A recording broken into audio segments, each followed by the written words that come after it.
Il faut que tu te battes.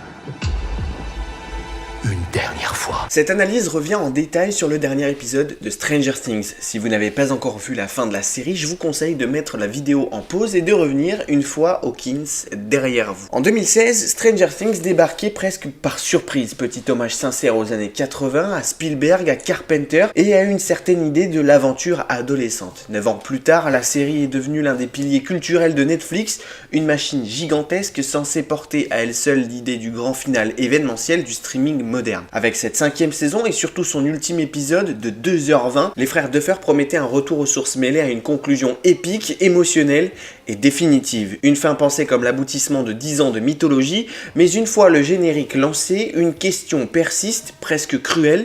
Est-ce vraiment à la hauteur de l'attente? Dès les premières minutes, l'épisode assume pleinement son ambition démesurée. Visuellement, Stranger Things n'a jamais été aussi impressionnante.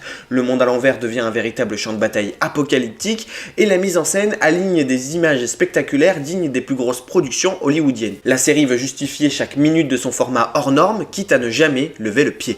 Le problème, c'est que ce gigantisme finit par écraser le récit. À force de vouloir transformer ce final en feu d'artifice permanent, la série oublie ce qui faisait sa force initiale, la tension, le silence, l'intime.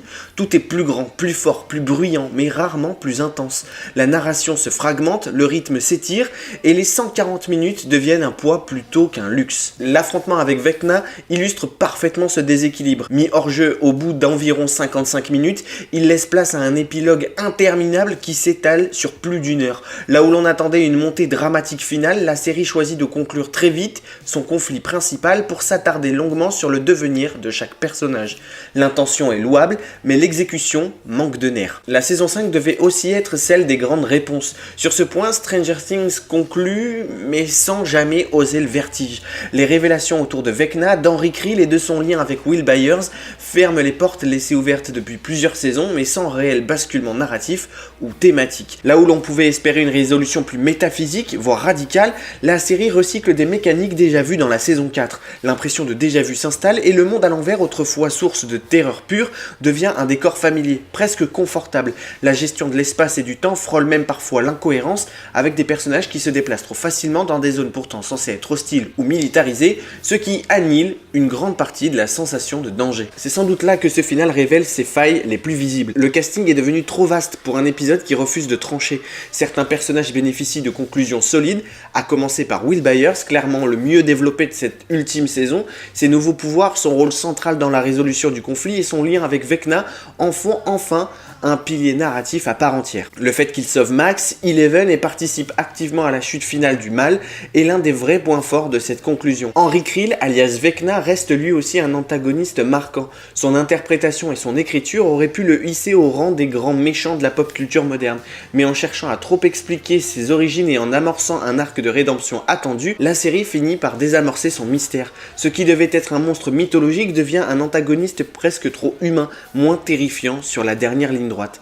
A l'inverse, plusieurs personnages semblent totalement sous-exploités. Millie Bobby Brown, pourtant centrale, traverse la saison avec une palette émotionnelle étonnamment limitée. Les personnages incarnés par Linda Hamilton et Alex Bro sont quasiment inutiles, réduits à des fonctions narratives sans développement. La traque d'Eleven et le personnage du Dr Kane auraient pu être passionnants, mais restant à l'état d'idée à peine esquissé.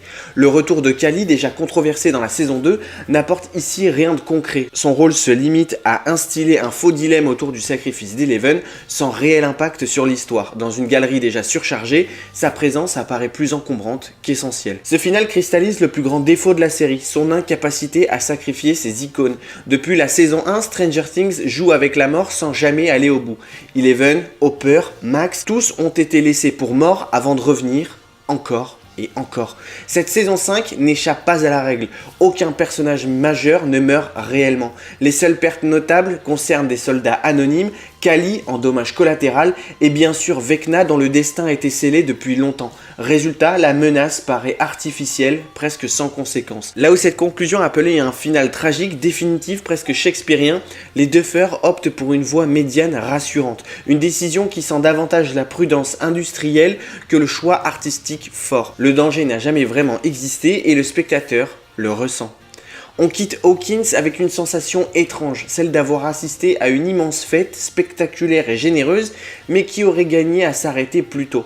Une conclusion polie, techniquement impressionnante, mais émotionnellement trop sage pour marquer durablement. Stranger Things se termine sans faux pas majeur, mais sans coup de génie non plus. Une fin à l'image de ses dernières saisons, ambitieuse, sincère, mais prisonnière de ses propres codes. Si cette analyse vous a plu, n'oubliez pas de vous abonner à la chaîne et d'activer la cloche tout au long du mois de janvier. La chaîne est entièrement dédiée à Stranger Things. On se retrouve très vite pour une tier list complète des personnages, des théories autour de la fin et un focus sur les comics liés à l'univers de la série. Les vélos sont rangés, les portails refermés et Hawkins peut enfin respirer. Mais comme toujours avec Stranger Things, l'aventure ne disparaît jamais vraiment. Elle reste quelque part entre deux mondes, portée par la nostalgie et les synthés des années 80. Merci d'avoir regardé et à très vite dans le monde à l'envers. Sainte Mère de Dieu.